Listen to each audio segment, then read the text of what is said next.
As I told you on 9/11, I suddenly realized it was my task to make difficult books readable, which is what I've done on the back table.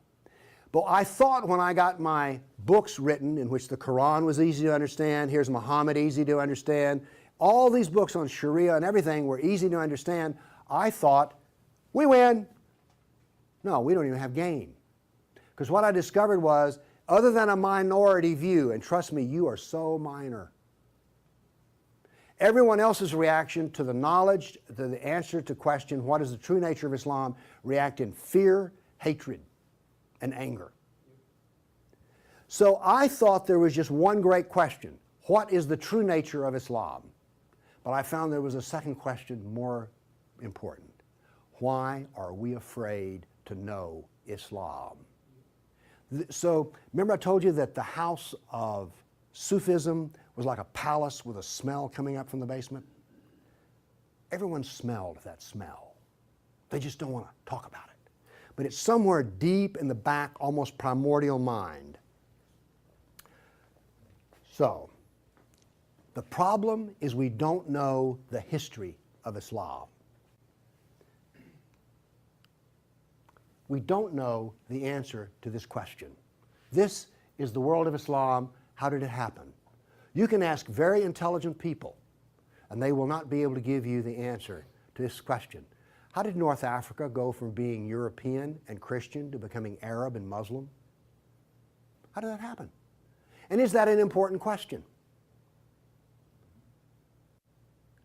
How did the Middle East go from being Christian to Muslim? And is that an important question? I think it's an overwhelmingly important question. All right. Now, to understand how that Islamic world came about, we're going to have to go about and see how Islam entered our world. Now, to do that, Islam entered the world of the Byzantine Empire. We know that in the Sirah, Muhammad's life, his last days were spent killing Christians and subjugating them. After he died, that process continued. So, let's describe the world that Islam invaded. Now, we're told that the Roman Empire collapsed when the German barbarians invaded Rome. You all heard that story? Well, that's false. That is not true. It is wrong. What happened was, after the German barbarian tribes invaded Rome, they set up their own version of the Roman Empire. They retained classical culture. They spoke Roman. They hired Roman philosophers and Roman attorneys to teach their children and to run their schools. They came into the Roman Empire not to destroy the empire, but just to get the goods for themselves. The eastern part of the empire, so-called Byzantine Empire, is over here. Now this is after the German invasion. The important point is this: there was still a classical empire. It's not collapsed. Then, after the fall of Rome, the Byzantines gradually exerted their political influence till now this was the new form of the Roman Empire.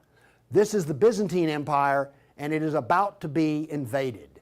This is the classical world that Islam invaded. Notice that the classical world is still up and running. It's critical to remember that. It was now weak, but it was still up and running. We're going to see what caused its collapse.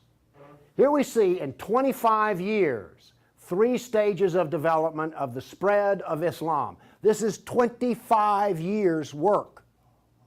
How is it that the Arabs were able to do to the Byzantine Empire what the Persians could not do in Iran? Here's the answer to that question. It has to do with Iran, actually. The Greeks and the Persians had been having wars since forever. All right? The 300 at Thermopylae, that was about the Persians. All right? Alexander the Great, he defeated the Persians. The Persians kept hammering on the Romans and then the Byzantines, and 25 years before Islam invaded, there was one massive last series of battles that left Persia weak and the Byzantine Empire very weak. Then comes along the Black Plague. 1 person in 3 dies. So the Byzantine Empire when Islam invaded, had been weakened by a long war with Persia and the loss of a third of its population. The economy had collapsed by 2/3. You think the Obama economy is bad? Try 2/3. So we had an empire that was weak, invaded by people with a mission. Now what's important here is these three different shades of green represent the different caliphs.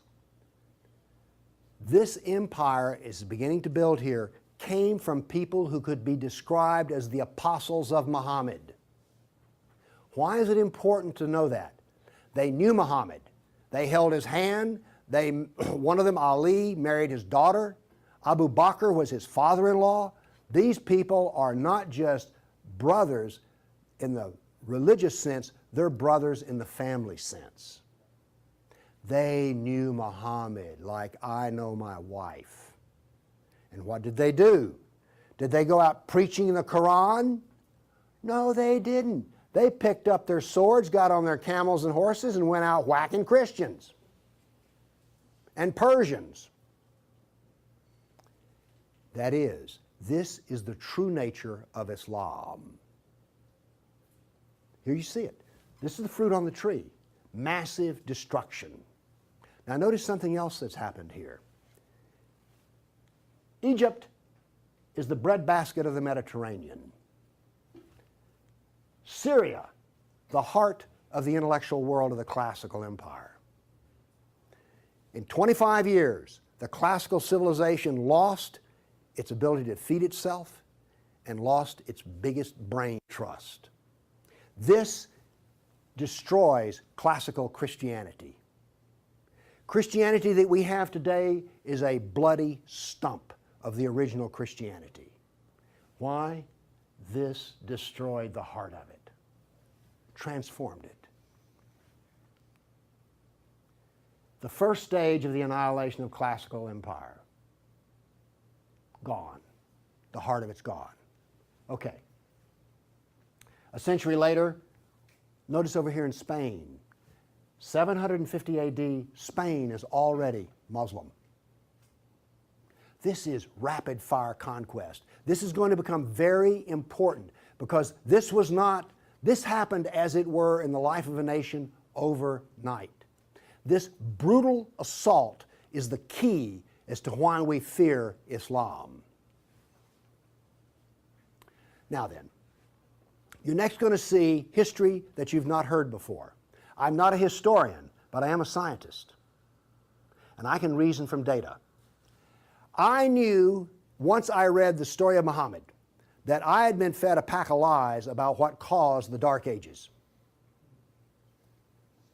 Roman barbarians didn't cause the Dark Ages. First off, why would these barbarians were Germans? These are the same people who made Germany. You're telling me they were too stupid to learn how to do Roman law and stuff? Of course not. They were very intelligent people. They didn't cause the collapse. But that's the classical theory. If you go to Vanderbilt, that's what they'll teach you. Here we go with the data. There has recently been a lot of classical ancient works that have been translated and put into a database format so they can be accessed. There's been massive archaeological research under the ocean and at the edge of the Mediterranean. From this archaeological research, we're able to track history and economies. All right? That figure I gave you about how the economy collapsed, that came from the study of sunken vessels. Because if you're not buying much, if 1 in 10, let's say 1 in 10 ships is sunk, that figure's not that high, but whatever. If you see a lot of sunken ships, there was a lot of ships sailing around. When they go down, the economy goes down. So from this data, we know a lot.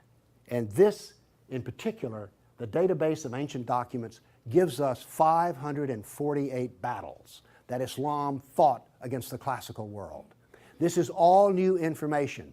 I've talked with people who consider themselves history buffs, and they go, well, let's see, battles of Islam against Europe. Let's see, we've got the invasion, we got Tours, we got the invasion of at Gibraltar, we've got Lepanto, Gates of Vienna, collapse of, okay, that's 5. You talk to a historian, and those are the 5 battles they can scratch up. And I remind you, you can have all of these slides if you just send me an email for it. Okay, what does this new data show us? It shows us this. See the white spots? They're brand new battles. They're going to change to red. These are new. Every time, I want to show you this all over again. Every tick is 20 years. The new battles for that 20-year period come up in white, then they fade to red to show you the history. So white's what's happening right now, red has happened. Let's see how these 548 battles act out over. We're going to watch, in 70 seconds, we're going to watch 1,200 years of conquest. Look how fast this is happening. Bam! Here comes. You didn't know France was hammered that hard, did you? You heard of Tours.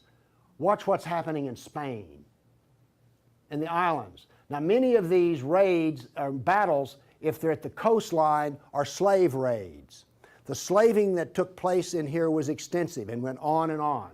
All of this work is also happening now then. We're now into the golden age of Baghdad. This is the punishment that's being handed out to Christians everywhere.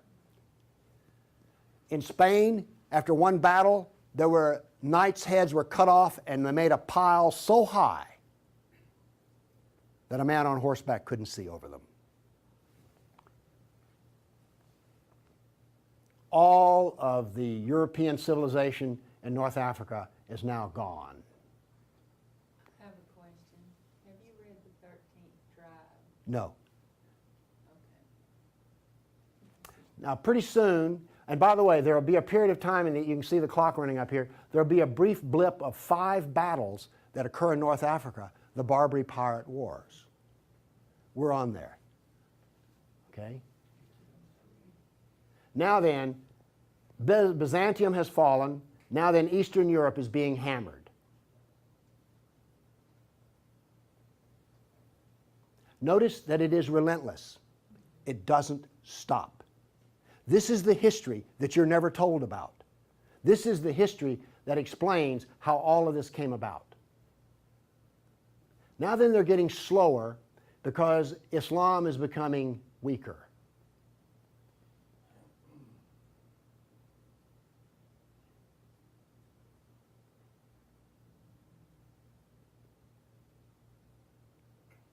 Why was it becoming weaker? Corruption. All empires collapse from the inside ultimately. Okay. I say that what caused the collapse of classical civilization was not the invading German barbarian tribes. I say that classical civilization was destroyed by Islam. Now comes the question, why do we not want to know that? We're going to answer that question. All right, now I want to give you the headlines. With all those little dots, basically what I've showed you is just quantity. Okay? Relentless, but quantity. Now I'm going to give, we gave you 1,200 years of battles in like 70 seconds. Now we're going to go through in about 4 minutes. I'm going to give you the headlines from each century so you will know the emotional tone of what is happening. All right, 7th century. Muhammad sent Khalid out, the sword of Allah, to the Jazima tribe to offer Islam. They refused. He annihilated every one of them. At the Battle of Oasis in Iraq, for 2 days he spent out rounding up the losers, put them in a dry stream bed, and cut off heads until the stream ran with blood. He then took the captain of the Zoroastrian Persian tribe. His wife was there. He cut off the man's head, let the blood drain into the soil, and raped his wife in the bloody soil. That was one of the companions of Muhammad. This is the nature of jihad. Where did Khalid learn how to do that? From Muhammad. From Muhammad at the Battle of Khaybar. Umar conquered Jerusalem, and every Jew and every Christian became a dhimmi, which is a third-class semi-slave. You're now going to see, for the next few centuries, you're going to see Golden Age. We're told this myth of the Golden Age, how wonderful Islam is. So here's what's happening during the Golden Age. They started attacking Sind, which is the Hindus, 26,000 Hindus died. Armenian nobles were herded into a church after a debate, and the building burned down on top of them. At Ephesus, 7,000 Greeks are enslaved. We're still having the Golden Age. All new churches were ordered destroyed. At Amorium, there was massive enslavement of all the Christians. The Egyptian Christians revolt over the jizya, which is the demi-tax under the Sharia. Churches are burned, vineyards destroyed. 10th century was still in the Golden Age. In Thessalonica, 22,000 Christians enslaved. Christians massacred in Seville. In Egypt and Syria, 30,000 churches destroyed. You have your religion, I have mine. Still in the Golden Age, 6,000 Jews in Morocco killed, hundreds of Jews in Cordoba killed, 4,000 Jews in Granada killed, Georgia and Armenia invaded. In Hindustan, 15,000 killed, 500,000 enslaved. Golden Age, still upon us. In Yemen, the Jews are given the choice of convert or die. The Christians of Granada are deported to Morocco. And in India, cities are destroyed under the order convert or die. In one town, 20,000 Hindus became slaves. Still the Golden Age. 50,000 Hindu slaves decided to get freedom by converting to Islam. A new 20-year campaign created 400,000 new Muslims out of Hindus. Buddhist monks butchered, nuns raped. In Damascus and Safed, mass murder of Christians. Jews in Marrakesh massacred. Tabriz, forced conversion of Jews. Still, we're in the Golden Age. There are riots in Cairo, churches are burned, Jews of Tabriz are forced to convert. Tamerlane, one of the most evil men who ever lived, massacred 90,000 Hindus in one day. 30,000 in another battle, massacred in cold blood. Another Muslim leader takes 180,000 Hindu slaves. Oops, we're out of the Golden Age. See if you notice any change in tenor. Tamerlane destroys 700 villages in India. Now then comes he then turned to Iraq and annihilated the Nestorian and Jacobite Christians.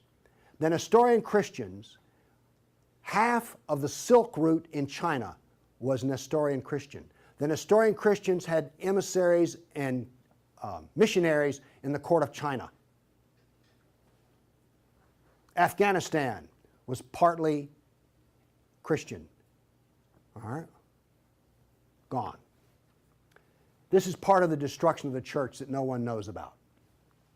700 years of attack, they finally destroy Constantinople. 16th century, the son of Tamerlane destroys temples, forced conversions. Two of his generals built 2 towers of human heads. Once again, you couldn't see over them. And then noble women, Hindu women, started the practice of sati, which was mass suicide in order not to be sex slaves inside of the Sultan's harem. 17th century, Jews of Yemen and Persia forced to convert, forced conversions of Greeks. The Zoroastrians are persecuted in Persia, and over 500,000 killed Hindus. 18th century, more Zoroastrian persecution, Jews of Jeddah expelled, Jews of Morocco massacred, Hindu persecution continues. 19th century, more forced conversion of Jews, Jews of Baghdad massacred. Oops, 250,000 Armenian Christians slaughtered in Turkey. Now then, in Persia, the Zoroastrians are completely annihilated. 20th century, over 1 million Armenian Christians killed. 1 million. So you now not only know the number of battles, you now see the tenor of what's going on. You now know quality and quantity. Do you get the drift on how bad this was? Now then, the establishment doctrine is that we've already told you classical collapse had nothing to do with Islam, and indeed Islam was a source of good because the hillbilly Europeans lost their classical learning and the shrewd, smart Arab Muslims preserved all the knowledge in the Golden Age. This is what is taught in our schools. I maintain that it was annihilated by Islam. Okay, we've been talking about land here. I now want to talk about water because classical civilization was based upon the Mediterranean Sea. Egypt was part of the Mediterranean world. It was not part of the African world, okay? Because to go from Alexandria, Egypt to Nigeria was a lifetime, but you could get on a ship and be there in 10 days. Does this make sense? It was cheap transportation. You could haul a ton of grain from Egypt to Rome as much as it cost 75 miles by ox cart. This is important. I'm going to be driving back on the interstate after I finish talking here. I do not expect to be attacked or shot at on the way. I presume that the interstate is safe travel. It used to be that way under the Roman peace. That ended. The importance of naval work, as many as 500 boats could be in the harbor of Constantinople. The collapse of the freedom of sea. Let me show you something. Now we know this from history, the data. Rome used to communicate with France by boat. After Islam, they went overland through the Alps. Why did they do that? There was no longer freedom of the sea. Here's interesting. The Black Plague was a known problem in the Mediterranean. It used to take 4 months to get from here to Constantinople because there was sea trade back and forth. Well, that was eliminated. So now then, when there was an outbreak of the Black Plague, it went from harbor to harbor, all around here, and it took 4 years to get to here. Do you see the point I'm making? There was that little freedom of trade. As a merchant striking out to do business, you could wind up with your ship gone, your goods gone, and you're in chains, enslaved. By the way, this cuts down a lot on commerce. A brag. The Christians couldn't float a plank on the inland sea. What did this do? It isolated Europe and impoverished Europe. So, you know the business of the Barbary pirates? You know the business of the Somali pirates? Same. It is Sunnah. It is Sunnah, the way of Muhammad. There's a famous hadith which is repeated endlessly, in which Muhammad awakes in a dream and he sees his jihadists sailing the inland sea. Islam always practices, where possible, economic warfare. Muhammad attacked caravans. What was attacked in New York? Ooh, Trade Center. This, economic warfare. I am an admirer of Islamic civilizational war methods.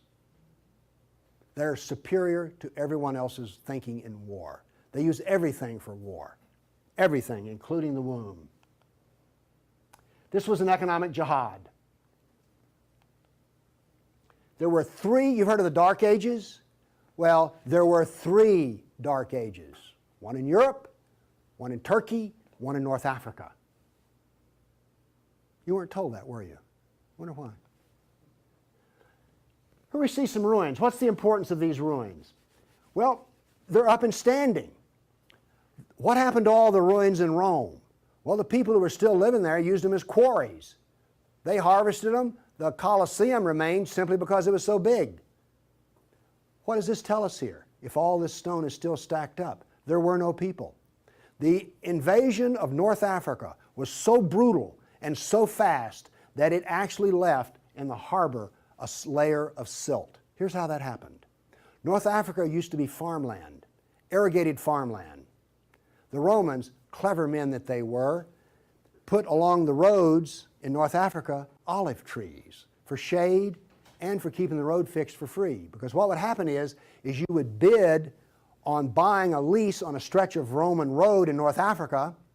You maintain the olive trees and the road, and you got to keep the olives.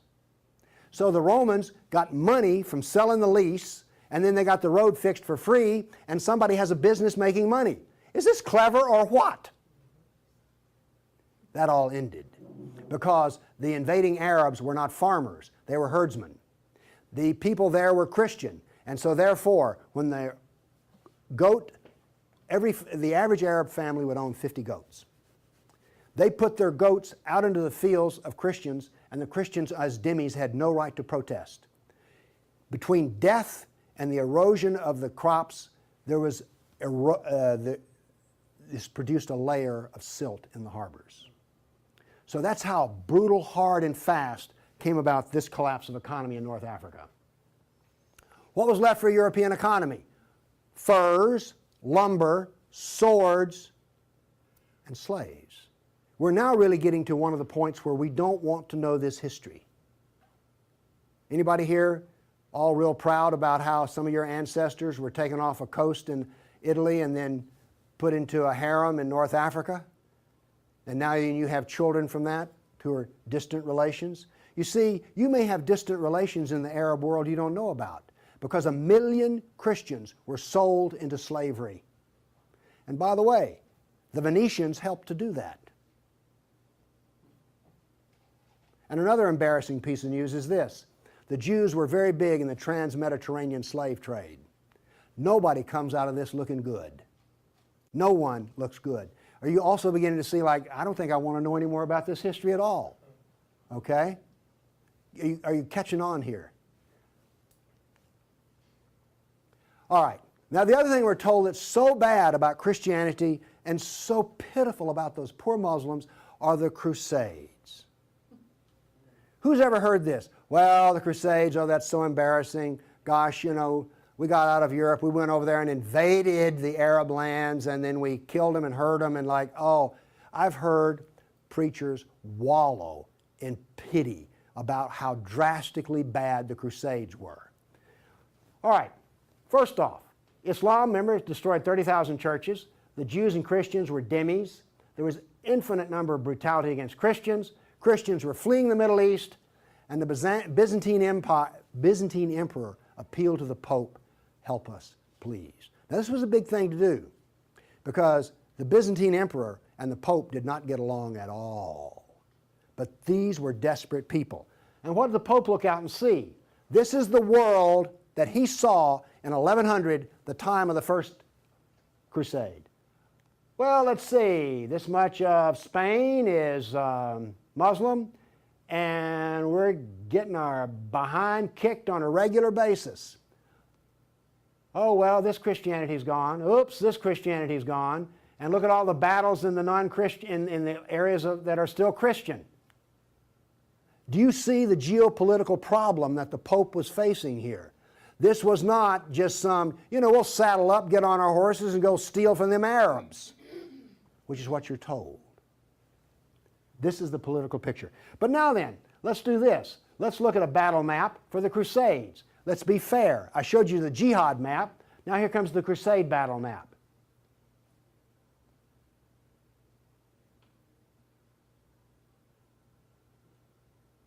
We're almost done. That's it. Now we're told that the Crusades are the moral equivalent of jihad, and therefore we need to be ashamed and whine and cry. All right, the Crusades were defensive, lasted 300 years, and the last one was over 800 years ago. All the jihad was offensive, lasted 1,400 years, and it's happening right now. In all probability, some Christian is being slaughtered in Nigeria today. Now, is this moral equivalence?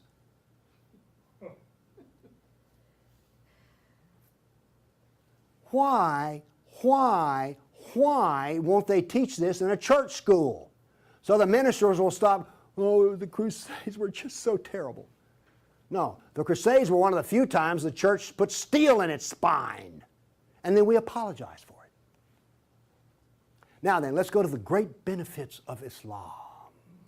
We're told about two different golden ages. We're told about Andalus, the wonderful empire in Spain, in which there was multicultural peace, and Jew and Christian and Muslim all lived together in a golden age in Europe. You ever heard that? Well, here we go. This is the battle map of the golden age in Andalus. Now, while all this is going on, orders for slaves are being filled. The first slave order out of Spain was the Caliph ordered up 3,000 blonde virgins. They were shipped out of Spain. Battles are going on in which Christian knights die, but notice something here. the Christians won't quit fighting. This is going to take 700 years, and there's going to be nearly 150 battles fought. Where was this caliph located? There was more than one caliph at the time. This was a caliph in North Africa. Okay. Now then, looking at this, do you understand why when Isabel and Ferdinand were finally in full power, they told every Muslim in Spain to get out of here? They drove everyone out. Okay. My question for you is this. Was Andalus a multicultural golden age or a reign of terror? I claim it was a reign of terror, and it was not a golden age at all. And yes, there were a few people who had it good. The elites had it good. There were some rich Jews and rich Christians that had it good. Also, otherwise, there was constant war, slavery, and Christians had to wear robes so you could tell a Christian from a block away. And a Christian couldn't carry a sword, and they paid special taxes. And then we come to the question, why are we told this story? Now we have the Baghdad Golden Age. Here we go. This is all the battles that are fought during the period of the Golden Age in Baghdad. Now, not only are they as busy as they can be killing Christians, but they're also busy establishing the Sharia doctrine. They're also busy establishing the Hadith doctrine. And they're also busy in doing things like slave trading. You know all those exotic photo pictures you've seen of the harem? They're sort of pre-Playboy sexy, beautiful women in gauzy outfits. All of those women were Christians. Less romantic sounding, isn't it? The other thing that's happening in Baghdad is this. A new philosophy is being generated in which there is no cause and no effect. This turns out to paralyze the mind. Okay, those were all the battles that were fought during the mythical Golden Age. Okay, during the Golden Age, Christians and Jews were dhimmis, Christians were sex slaves. Here's one that gets me. During this Baghdad Golden Age, they evolved a philosophy in which there were no laws of nature and there was no cause and effect. I'm a scientist. We work off of two laws, the law of contradiction, does the data contradict the data, and the law of cause and effect. I've just explained to you why, out of their Golden Age, why you don't find Muslims getting Nobel Prizes in science. You cannot be a scientist and not believe in cause and effect. You just can't. Won't work. Now then, the Christians did all of the vaunted translation of the Golden Age text, and get this. We're told that this was such a great peak of learning, they destroyed 90% of the books. And we're told that the remaining 10% they preserved is like, oh, this was the Golden Age. Oh, we live in eternal gratitude to the Muslims. If they had come along, we'd have had 100% of them. Presented with a library in India, the largest library in the world was a Buddhist library in Nalanda. They came to him and reported the existence after they had conquered, and they said, what shall we do with the library? The order from the general was this. If it contains any information that is in the Quran, we already have it, burn it. And if it contains any information that is not in the Quran, it is false, burn it. The same was done with most all of the libraries. And why are we told this was some wonderful golden age that preserved knowledge for us? Ottoman Empire, 1683. The reason I have this up here, Islam in Europe. That's the world today. I've now explained to you how this world came about. It came about through relentless, brutal persecution of everyone who was not a Muslim. Now then, let's change to modern times. All of that work stops in 1922. This works off a database of 19,000 jihad attacks since 9/11. There are things like this. I know the date, the country, the city, how many are killed, how many injured, and a description. Now, when you present a guy like me with 19,000 pieces of data, I start asking questions, how do we make this make sense? So let's make it make sense. By the way, you did hear all about these 19,000 attacks in the Tennessean and the local newspaper, didn't you? You did hear about this. It was on the nightly news. We've heard about Fort Hood. Oh, the workplace incident. Oh, yeah, I got that. All right. Anyway, moving along here. This, by the way, is where all these took place. I just think that's interesting. And you'll notice something. This is the Islamic world, and it all centers around it. But notice how much is happening in Europe. Okay. I take the data and I parse it and I divide it. I use Islamic doctrine to analyze this data. What does Islam insist on? Well, in my first lecture, I told you they're fixated on the kafir, right? So I use the kafir to analyze this data from an Islamic standpoint. See, I'm the ultimate multiculturalist. No, really. I'm the only person you've ever met who analyzes Islam on the basis of Islam. Here we go. Here we have, in the last 10 years, the total number of attacks. In the green, we have Muslim on Muslim violence. You mean a Muslim will kill a Muslim? Really? They're doing it in Syria as we speak, right? Remember Iran, Iraq? Okay. Then we have the only one I care about. I mean, my motto here is sell weapons and intelligence to the loser. I'm very serious. You think I'm joking. Okay, here's our story right here. Stays pretty level. That's interesting. By the way, there's hardly a day in which there's not a jihad attack. Modern jihad is relentless, just like classical. Oh, by the way, one of the things this curve proves right here, Islam is bad for Kafirs, Islam is bad for Muslims. Islam is bad for Muslim and non-Muslim. That's what this data shows us. You want to argue with that? Okay, modern jihad is relentless. But what did we see in the other battle map? It was relentless. There are two types of jihad, against the kafir and against Muslim. You see, every time they kill a Muslim, the reason in Syria they're killing other Muslims, they're not real Muslims. Okay? Now then, we've introduced, however, a new phenomena. The mom and pop non-state jihadi shop. Okay? All of those battles up to 1922 were out of the caliph. Okay? We now have non-state jihad. That is all that is different. Okay, jihad attacks per year. I just chose the top 4 nations. But this doesn't really give us what we want because Israel's teeny weeny and India's great big, so let's do this on per capita. Now then, Israel, I bet you were surprised about Thailand. You didn't know that Thailand was getting whacked on a regular basis, did you? And look, here's a Christian nation, the Philippines, ranks number 3. And then India was Hindu. Oops, wait a minute. Do you know what I just told you? Jihad is against the Jew, the Buddhist, the Christian, and the Hindu. This is the data. Now you go to these dialogues, these multicultural smoozes they have, where the preacher and the rabbi and the imam show up. The preacher and the rabbi show up to tie, the Muslim shows up to win. And then what does the Muslim tell them? Oh, the Christians and the Jews, they're people of the book. Oh, we're brothers in the religion of Abraham with the Christian and the Jew. You know, we're practically the same. We're brothers in Abraham.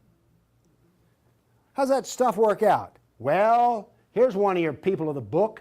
Here's another people of the book.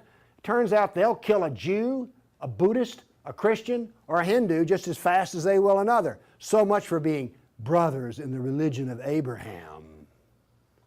The data does not support the theory. Therefore, the theory is wrong. There is no brotherhood of Abraham except in the minds of people who occupy pulpits. The jihad is against the Jew, the Buddhist, the Christian, the Hindu, and the secularists, by the way. The secularists are the worst of all. Well, maybe worse than the Hindu. It gets hard to know, you know, I mean, really. It's against all kafirs. That's who the jihad is against. The religion of peace. Here we go. 548 battles, 19,000 jihad attacks. In 12 decades, in 1,400 years that are jihad-free. Therefore, Islam is 91% violence and 9% peace. So George Bush was 9% right when he declared religion of peace. Constant violence is why? There's a doctrine. The doctrine of jihad is found in the Sirah, the Quran, and the Hadith. We've already been over this. They don't like kafirs. We have a whole doctrine of jihad within the text. Islam was only successful through jihad. Therefore, we have a doctrine which produces jihad, and it produces this effect of the collapse of civilizations. Here you go. Tears of jihad. 270 million dead over 1,400 years. Read them and weep. Read them and weep. The doctrine drives history. History shows the true nature of political Islam. Political Islam is the enemy of all Kafir nations. There's an intellectual history. In 1,400 years, I've read a lot of old documents. They never talk about the Muslim. They talk about the Arab, the Turk, the Moor, Al-Qaeda, Asian, and it's always been by specialists. And today, all the established specialists are apologists for Islam. Why was the Quran code not cracked recently? How come we don't teach Muhammad? And why is the Golden Age propaganda taught? Why do we remain ignorant and keep suffering? I maintain there's a reason for this. I maintain that this constant brutality over the centuries has produced in the Western mind the equivalent of the abused dog, the beaten wife, and the raped child. We do not think correctly. Everybody's seen the beaten dog that when you approach it? That is the Western mind. We deny the attacks. How much jihad is ever reported? The churches will not even admit that a Christian suffers anywhere. Fear. Muhammad used fear. Any public critic of Islam has a certain fear element there. Guilt. Oh, we haven't treated Islam right. If we treated them better, everything would be good. We don't teach the history. We humiliated. Who here is going to go home and brag about how your ancestors were slaves, how your history was annihilated, and that all we teach is the lie of the Golden Age? Have you not noticed since 9/11 how bitter and angry politics has gotten? The reason is we're not allowed to get angry at the enemy, so we get cranky with each other. We're powerless. Anybody want to debate about this? The abuser. Muslims will not admit they sold a single slave or ever killed a person. They're arrogant and self-confident. Islam is perfect. Word Islam means submit. They expect submission out of us, and they get it. Islam is the victim. After 9/11, I heard this. The real victims of 9/11 were the Muslims. You heard that anywhere? After 1,400 years of jihad, brutality, enslavement, theft, deception, rape, annihilation, and insults, the Kafir mind has become identical to that of an abused victim. Our only solution is to face our history and welcome it and embrace it. This is exactly the way we will heal our nation, is the way we heal a person who's been brutalized. You have to go back to the original event. And this is why we are afraid. Thank you.